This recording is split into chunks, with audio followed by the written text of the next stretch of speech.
Welcome to Piano Inspires podcast, celebrating pianists, teachers, and innovators as they share their inspiring stories about the transformative power of music. Attention piano teachers, are you looking to take your teaching to the next level? Introducing a must-have resource for your collection, Inspired Piano Teaching by Marvin Blickenstaff. Delve into this groundbreaking book where decades of wisdom and innovative teaching strategies come together. Marvin Blickenstaff, renowned piano pedagogue, shares his expertise on cultivating musicality, fostering creativity, and nurturing a lifelong love for music in students of all ages. Whether you're looking to refine your teaching techniques or seeking fresh inspiration, Inspired Piano Teaching offers practical advice, engaging anecdotes, and actionable tips that will transform your lessons. Don't miss out on this opportunity to enhance your teaching journey. Visit pianoinspires.com/publications to learn more and order your copy today. Take advantage of this exclusive offer and use code PODCAST15 at checkout for 15% off Inspired Piano Teaching. Thank you for listening to the Piano Inspires podcast and enjoy the episode. Hello, I'm Craig Sale, Senior Editor with Piano Magazine and Director of Online Courses for the Francis Clark Center. And it gives me great pleasure today to get to speak with Dr. Louis Nagel. Louis Nagel is Professor Emeritus of Piano and Piano Literature at the University of Michigan School of Music, Theater, and Dance. He has coupled that responsibility with his lifelong appearances as a concert pianist and lecturer about music. Dr. Nagel has shared his teaching and performing skills with audiences throughout the United States and abroad. In the United States, he has been a frequent and popular presenter at national music conferences and local and regional music organizations.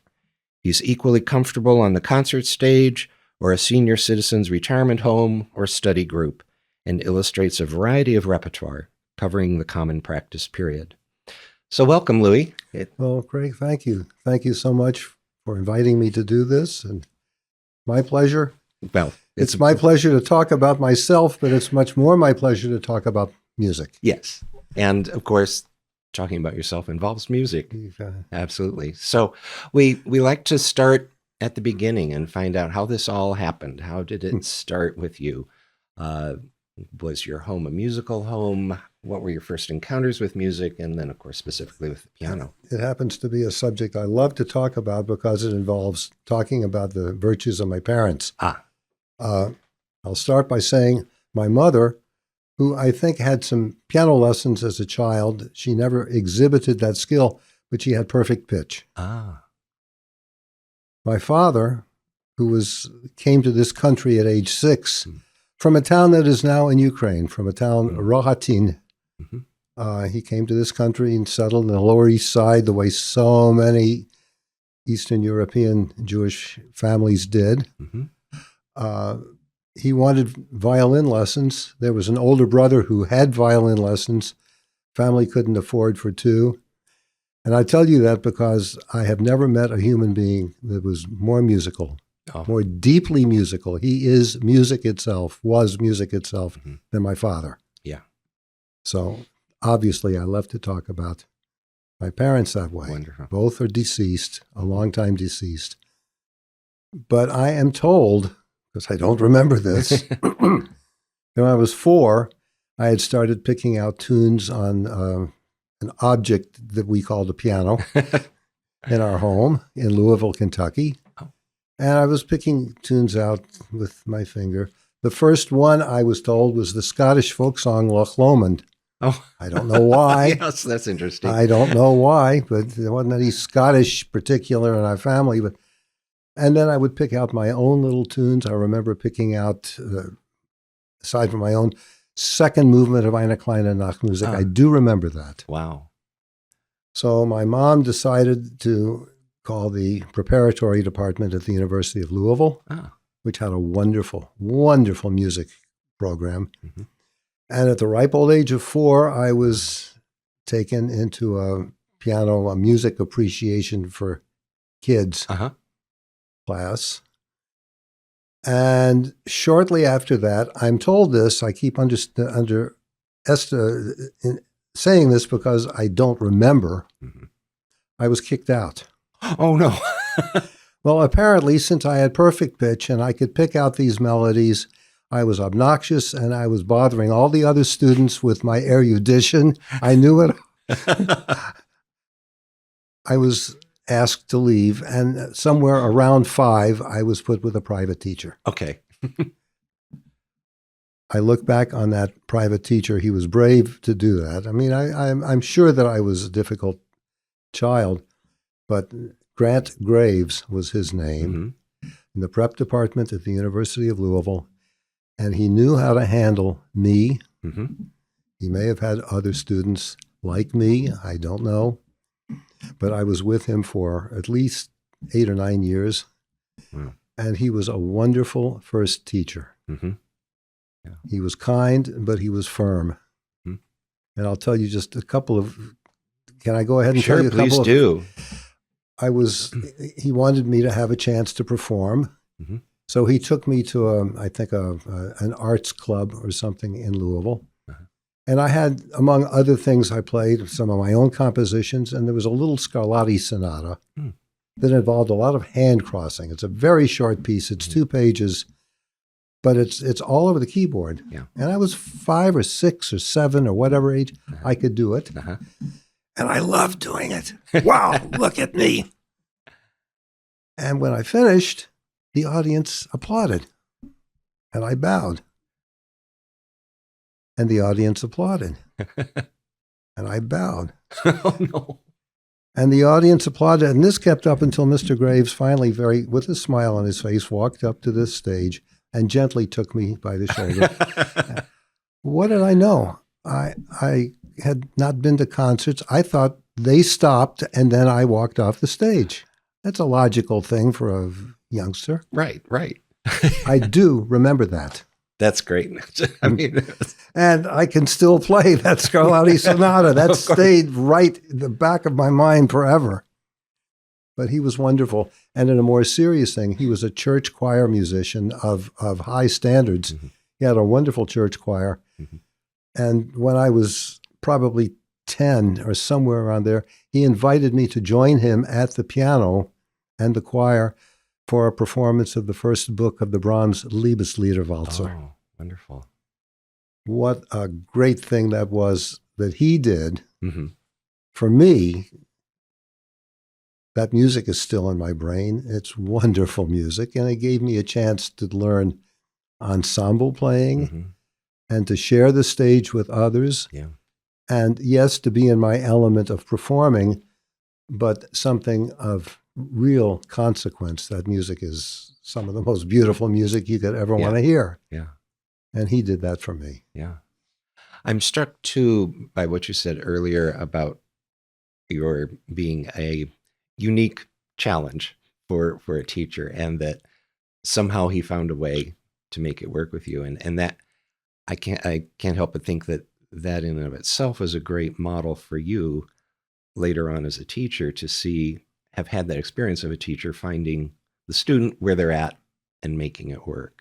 That's a great point, and it's true to an extent. I'm not sure when I first started teaching, and I was very young when I first started teaching, that I was able to relate that early experience of mine to think of what a young student walking into a studio for the first time, Right. or to start a new phase. I was starting a new phase of life. Right. But a college freshman is going to start a new phase of a career and come possibly from being the best, as is what happened to me, in the neighborhood, to being a very small fish in a very large pond. I didn't know how to relate that at first. But Mr. Graves gave me a sense of how it's necessary to put a young person not at ease, but ready to meet the challenge. And it took me a long time even to come up with the phrase, the concept of I'm meeting a challenge with his help. Yeah. Well, bless him for that. Yeah. Yeah. So as you got older, did you stay with him through your pre-college years? I stayed with him until it seemed obvious that it was time for a change. no acrimony, no ill will, but I went from Mr. Graves to whom I consider to be the greatest teacher I ever had. Now, that's going to ruffle some feathers for people who listen to this because they know how deeply devoted I am to my teacher at Juilliard. Yes. Joe Rafe at Juilliard was a profound influence on me, but the greatest teacher, the person who helped to form me, and I only had him for less than 2 years, was Dwight Anderson at the University of Louisville. He had been dean of the music school. He taught in the prep.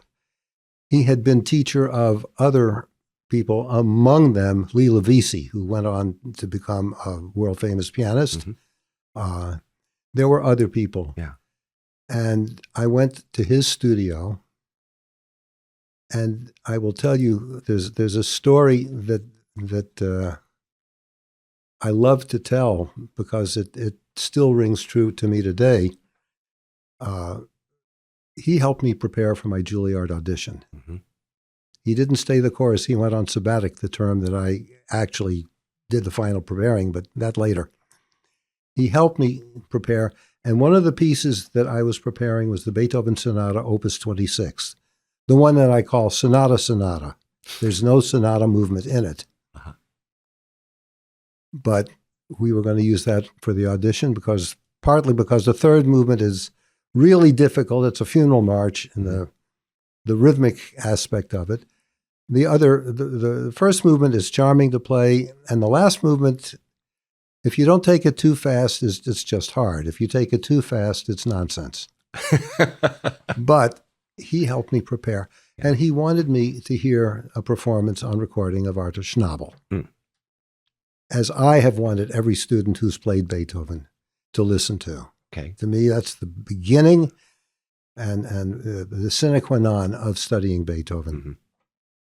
Well, they didn't have even telephones in studios in those days, much less record players or any kind of acoustical equipment. He invited me to his house. Oh, wow. Here I am, I was 16, I could drive. I was a 16-year-old getting in my mother's car and driving to my piano teacher's house to listen to a recording. I felt pretty important. Yes. I still do. I still remember that with great pride. And he and his wife, Mrs. Anderson, was a book writer, and they were childless. They had no children.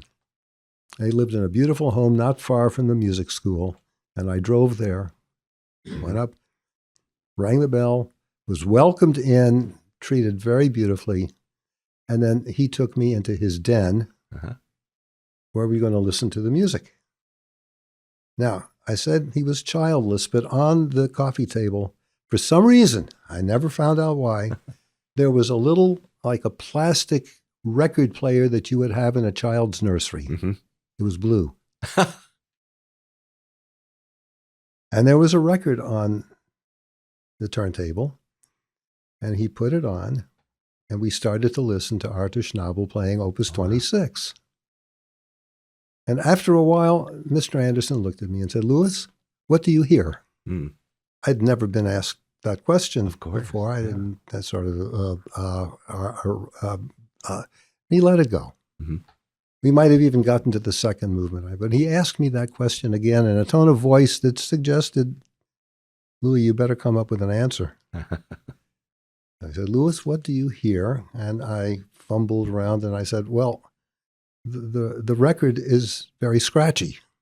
And bingo, I think he got what he wanted.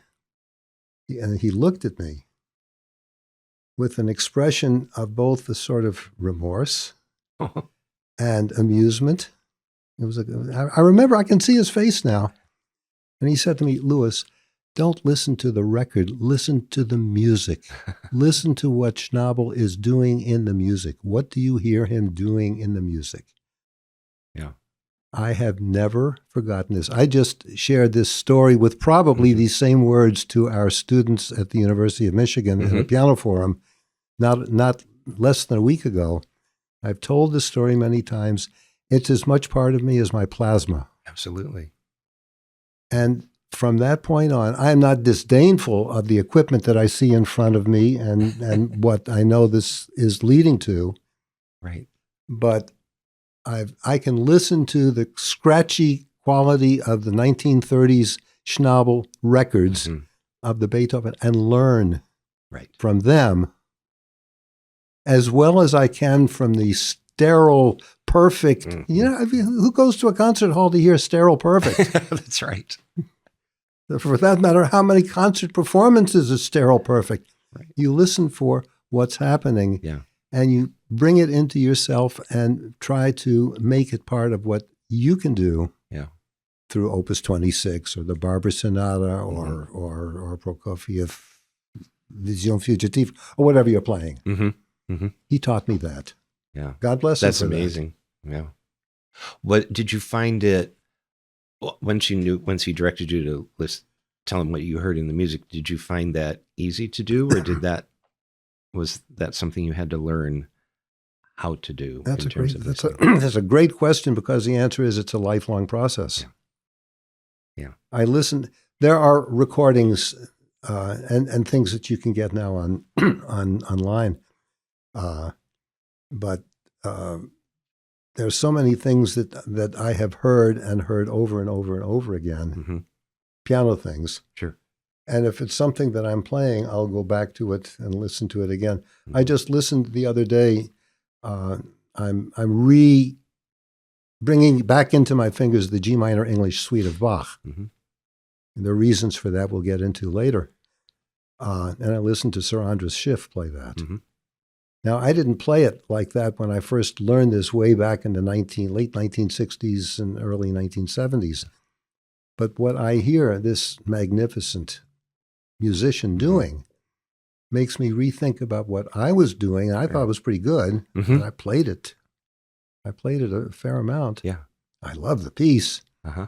But I had to rethink, given the fact that I am now a number of years older than I was then, and my fingers are somewhat arthritic now. They weren't then. Yeah. And Bach is that much older now than he was then. That's right.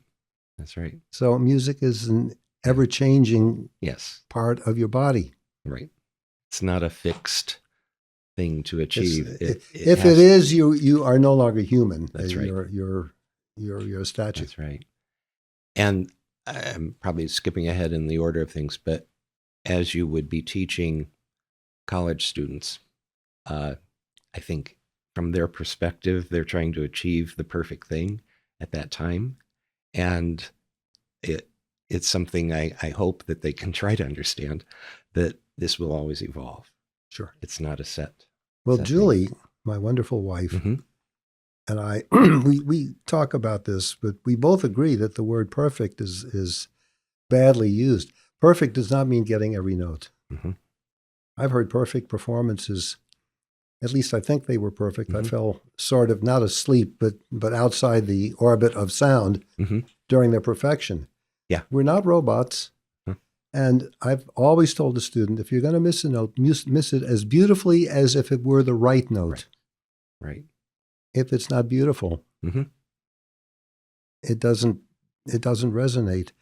And the perfection is there's never the absolute, but you feel something inside. You said something today that you wanted to say through the music. You're getting there. Yes. There's always a next time. Oh, that's right. Right. And tomorrow you might be trying to say something slightly different. Tomorrow it could be wonderful. Tomorrow it could be, never mind, I don't use that language on. It could be less than desirable. It'd be less. I like your English. Okay. Sure. So, what were some of the in your education process, pre-college and then at Juilliard? Were there any obstacles that you felt you had to overcome in that journey, or what was the focus of your journey? Well, there was a couple right at the beginning. First of all, I prepared my Juilliard audition with a man named Benjamin Owen, because Mr. Anderson had gone on sabbatic. And he had been a student of Joseph and Rosina Levine. Okay. And he could play. He was a concert pianist, and I heard, among other things, for the first time, the César Franck Symphonic Variations, the entire Ludus Tonalis of Hindemith. Wow. I mean, and he gave me about half of that to play on my Juilliard audition. Wow. And Bach, he was a wonderful pianist. And I won a major, I made the finals of the national, I forget what the name of the competition was, but I played with the National Symphony in Washington. And I was pretty hot stuff, you know. Uh-huh. So I get to Juilliard and standing in registration line between two guys who became very, very close friends of mine. The guy in front of me was, I think, from Los Angeles. He had just played the Tchaikovsky with an orchestra. Uh-huh. The guy behind me was from New Jersey, and he was either about to play or had just played the Ravel G Major, which I thought was impossible. Only records played those two pieces. That was my first comeuppance. Sure. And then my first lessons with Mrs. Levine, Rosina Levine, who had accepted me, and the first studio class that I remember, where we sat in the recital hall, and I believe, well, I don't remember the first student, but there was someone there. She would call on people, John. I don't know whether there was a John in the class, and I didn't know anybody, but Right. John, go play the Brahms. Oh. So John would go up on the keyboard and sit down and play the first book of the Brahms Paganini Variations. Oh my God! Wow. Records only play that stuff. Yeah. I never heard that. Yeah. And then somebody else went up and played this funny thing called Gaspar. Look, I was a pretty hot kid from Louisville, Kentucky, but that was... And really, I'm glad that happened to me because it later on, I mean, at first I just got this sinking feeling, Sure. but I did start thinking about it. And my first 2 years in Mrs. Levine's class were not successful. She's a great, great, great teacher. And I'm honored that I had the opportunity to be in that orbit, but it didn't work out. Sure. Sometimes it doesn't. Which taught me that the greatest name is not necessarily the right person for everybody. Right. That's right. And she felt that I would be better off working with a man named Joseph Rafe. Now, I had two friends in that class. One of them was a guy that I'd gone to dinner with a few times, and the other was a young lady from a small southern town, and we were friends. And we were close enough friends that they urged me to come into the class. So I agreed because I knew I was not making It progress. wasn't working. Right. And I was pretty depressed. So at the beginning of the next term, I knocked on Mr. Rafe's door. I came in. I was wearing a suit and tie and looked right. And he said, "What are you playing for me?" And among other things, I played the Prokofiev Toccata. I got, I'd say, a decent percentage of the notes. I got the right dynamics. And I didn't feel very confident about my playing. And I remember he said to me afterwards, "Louis, you're talented. I'd like to work with you. Let's go to work." Wow.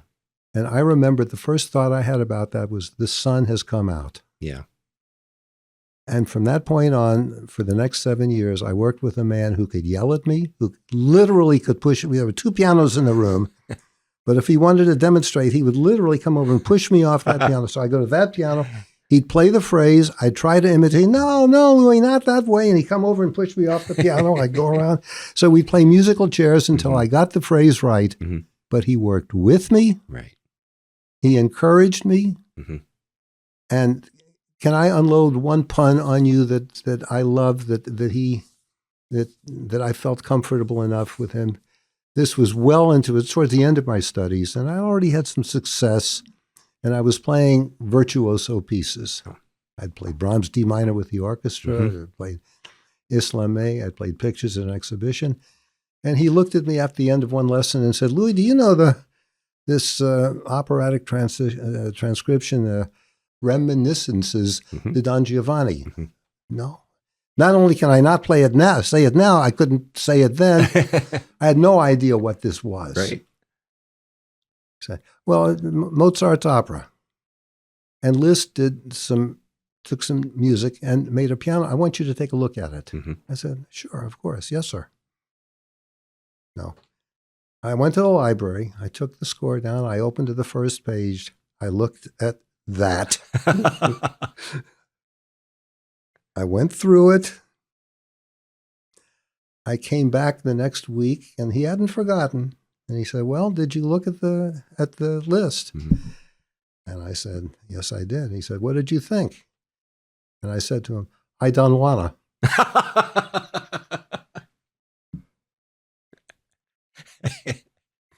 And he laughed at the pun, and then he went, learn it. Yes, sir. Right. And to his credit in believing in me that even at that stage I could do that, Yeah. I learned it, and I later played it quite a bit. Mm-hmm. I made a few emendations to fit the limits of my technique. Yeah. Yeah. And had a wonderful time. And he opened the door to me to the concept of transcriptions. Ah, important. Yeah. And in between, he taught me about phrasing. Of course, the Russian school emphasized a warm singing tone, and he had the most gorgeous, he could have fallen from the ceiling and had a gorgeous tone. Uh-huh. And he had the jeu de perle finger work that I have never had. I've spent a lifetime with his sound of illustrating the B-flat minor prelude of Chopin, Mm-hmm. or I once heard him through the door playing the finale of the von Weber C major, the Moto Perpetual from the first sonata, Uh-huh. which apparently was a career piece for him. I heard him through it. He never played for us, Uh-huh. but he was playing for a friend. I heard it, and I was overwhelmed. And I burst into the studio after it was finished, yelled, bravo. Uh-huh. But I heard him do that sound, and it was a model for me to try to imitate, and I still try. Yeah. Yeah. He gave me so much, That's wonderful. and he gave Julie. He was wonderful to both Julie and me. Mm-hmm. Yeah. And at the end of his life, Julie and I wrote to all the students the Juilliard listed had studied with him. Mm-hmm. He's 94. Please send us a card or a letter or a reminiscence of something, and we're going to make a Present booklet them. out Yeah. of it, a festschrift of sorts. Yes. And they did, and we did, and we got it to him on his birthday. Wonderful. And then at the very end, he died, the very end of his life. He must have been looking at it, because I went back. He had left much of his library to Julie and me. Mm. I went back to inventory it and take what we Sure. could. And some of it was pretty old. Right. And on the coffee table, last thing he had seen was that book. Wow. That's wonderful.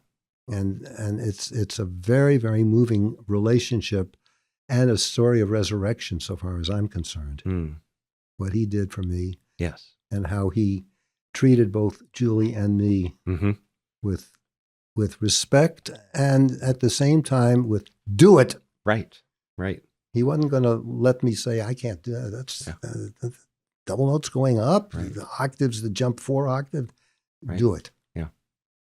And for the student to know that the teacher believes you can. Yeah. Yeah. Even though you don't at the point. But they Well, he helped me believe in myself to a point. I will tell you, self-confessional, I still have self-doubts. Sure. I don't think you ever get rid of that, because I hear the standard. I hear people who are one fraction of my age, Mhm. whose techniques far surpass mine. But I think I may have something, thanks to him, thanks to Mr. Owen, thanks to Mr. Anderson, thanks to Mr. Graves, and thanks to life. Yeah.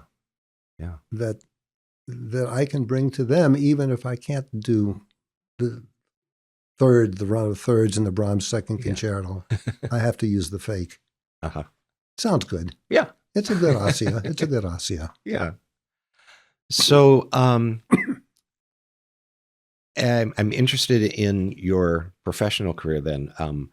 How did you go into teaching willingly, or was it something that you found, well, I'm going to have to do some teaching, or it seems that you've been impacted so much by your teachers that it would have been an engaging choice to make. But I might be projecting. I don't know. Well, when I started teaching, I knew that I was going to be playing the Tchaikovsky with all the major orchestras of the world, and I'm still sitting by the phone waiting for those. Right. It didn't take me long to realize that the first level, liked teaching. Great. And from there, it grew to the point where when you say, I love teaching, it sounds like a gush word. Mm-hmm. But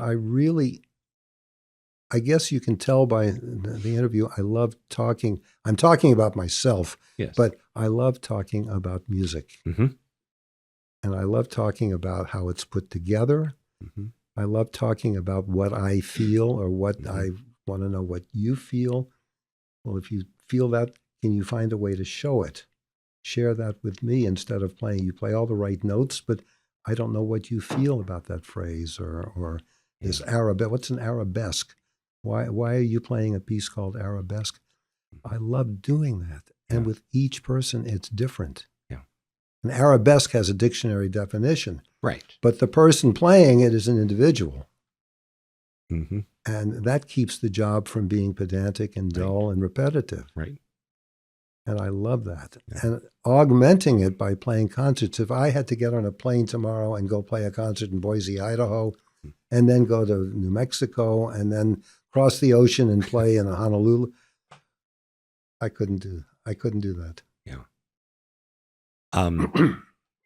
I'm struck with how you say you love talking about music, but in that description of it, it's very student-centered. You want to know what it means to the student, and I think that is well, that just speaks to being a great teacher.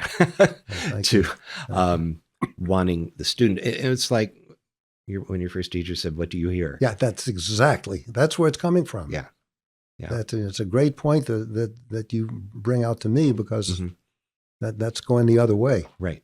And that's exactly where it's coming from. In your years at the University of Michigan and so forth, what I'd just like you to talk a little bit about that work in terms of what inspired you in that work, and just sort of a summary of that time and the contributions you made to your students. Well, I had a variety of students. I never consciously went after the best student. Mm-hmm.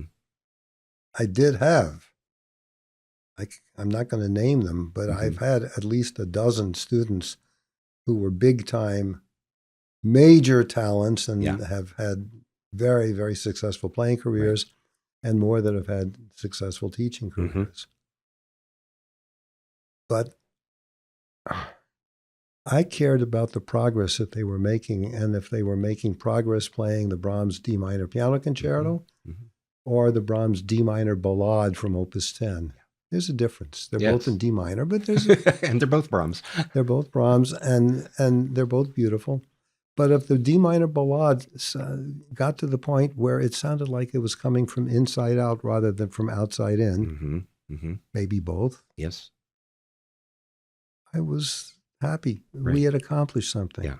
And it's theirs to take on. Mm-hmm. And it was that kind of work that I enjoyed. And some of it was good. Mm-hmm. Some of it I failed miserably with students. I mean, that happens. I'm a teacher. I'm fallible and I'm human. But I always tried to find what would be good. I never tried to give a student a work that made me look good. I didn't give them the Don Juan fantasy. If they could do it, that's fine. Right. But I had very few people who could do that. Right. And that didn't make me feel inferior. It made me feel wonderful if I had one who could play a beautiful consolation. Right. Or a beautiful F minor, Opus 25, number 2, the little beehive, which is a great piece. It's a wonderful piece, but maybe not the hardest etude. Right. Yeah. And what you're saying speaks to the importance, or answers the question, what is the role of music in our world, in our life? It's not about being the best at it. It's about what it contributes to the quality of our life. Yeah. And I know my wife, Julie, you ask about inspiration. And this is not a paid political announcement in any way. It's out of deep love and respect for what she does. Mm-hmm. That would be a central question that she Yeah. could answer with far greater eloquence than I. Mm-hmm. But we both agree that music is a quintessential part of human existence. Exactly. Right. And each of us does. Right. She had the same training with Joe Rafe that I Mm-hmm. did. Mm-hmm. She didn't play Don Juan Fantasy. She had to live with me when I played it. That was worse. But we both agree that music must be preserved and carried on and valued. Yes. Mm-hmm. As a challenge today. And I'm It is. sure you know that what's behind that statement Mm-hmm. is a great worry Yes. about. Yeah, absolutely. I had this horrible feeling that the Kennedy Center is going to turn into an indoor football arena or something like that. And Right. I'm hoping and hoping and hoping that this is a phase Mm-hmm. that we can grow out of, and music will Music will triumph.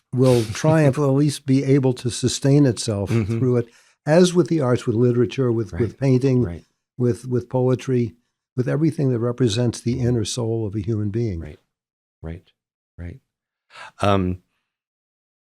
Which sort of segues nicely into some questions that I wanted to ask about your vision of music in the world. Do you see music having an impact on our world, or how can it impact our world today? Or your music? Well, I think people listening to music.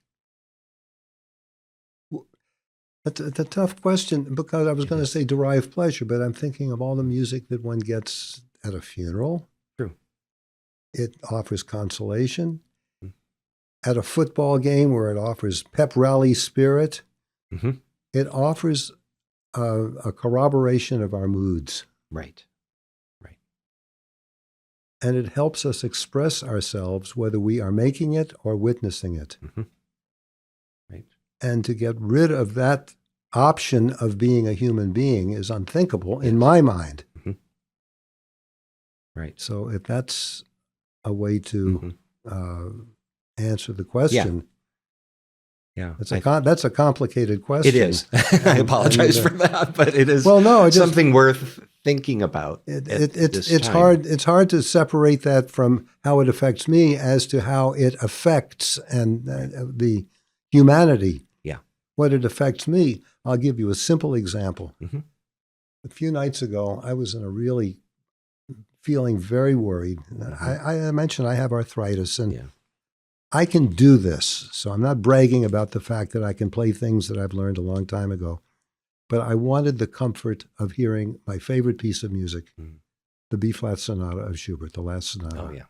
which I haven't played in years. Mm-hmm. I sat down at the piano and I played it. Huh. It wasn't concert ready. I missed a few Right. notes. Yeah.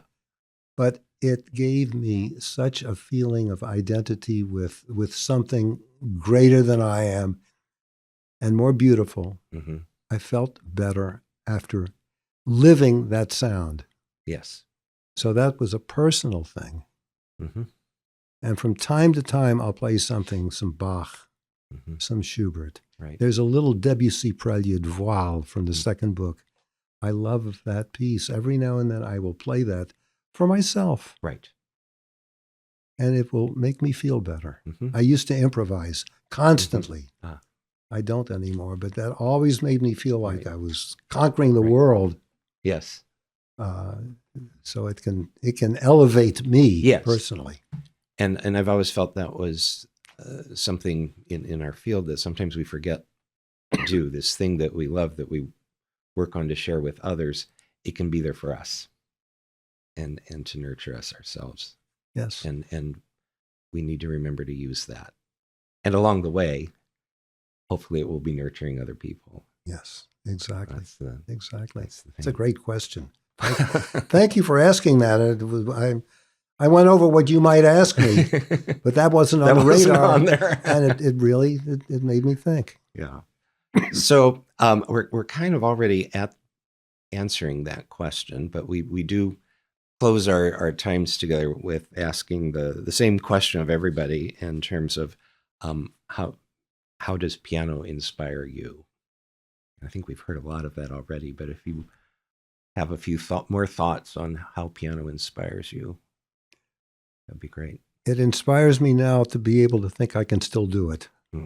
I'm at an advanced age. And isn't it wonderful to have it with you? I might as well unload my other favorite pun on you Okay. Lots of people have heard already that I refer to myself now as an octogenarian. And it reassures me that I still have something. Absolutely. And if I can give pleasure to others through that, Yeah. that is the greatest compliment. Absolutely. And that's the inspiration. Yeah. Well, thank you for your lifetime of doing that, both with performances and of reaching your students and connecting with them, because it just goes on, as you know, from your teacher to you and then on to the others. So anyway, thank you so much for your time and sharing with us all of these wonderful thoughts. It's been a real pleasure. Likewise for me. Thank Great. you. Thank you.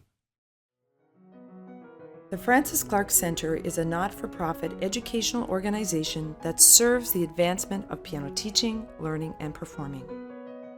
Divisions include Piano Magazine, Piano Inspires Kids, Journal for Piano Research, National Conference on Keyboard Pedagogy, the New School for Music Study, Piano Education Press, International Online Teacher Education, and Piano Inspires Online Community Hub. Please visit us at pianoinspires.com to learn more about our impactful work and inspiring community.